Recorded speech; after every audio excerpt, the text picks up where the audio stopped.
Ndugu wa Tanzania, ndugu wana Chadema, ndugu wana Ukawa, tunakaribisha katika sherehe ya kuadhimisha miaka miwili tangu kuzinduliwa kwa tawi letu la Chadema Ohio nchini Marekani mwaka 2013.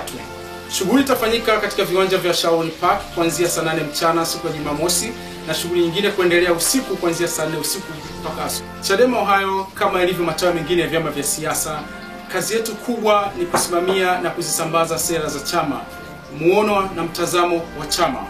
Ndugu zangu, tunawakaribisha siku hiyo tuje tuzungumze kuhusu Tanzania yetu. Kwa pamoja Tanzania tutaijenga. Njoo tuzungumze namna ya kuondoa wimbi la maskini ambalo limemkabili Tanzania. Njoo tuzungumze namna ya kupeleka ushindi Ukawa na kubadilisha maisha ya Tanzania. Kumbuka tarehe 25 mwezi wa 10 mwaka huu ni siku ambayo Tanzania inavuka kwenda kwenye stage nyingine ya maendeleo. Hilo ni jukumu lako wewe, jukumu langu mimi na jukumu la Tanzania kwa ujumla. Kazi yetu iliyobaki sasa hivi kwa siku zilizobaki kufikia uchaguzi wetu mwaka 2015 tarehe 25 ni kuhakikisha kwamba tunapiga kura na tunaipa Ukawa ushindi wa kuingia Ikulu.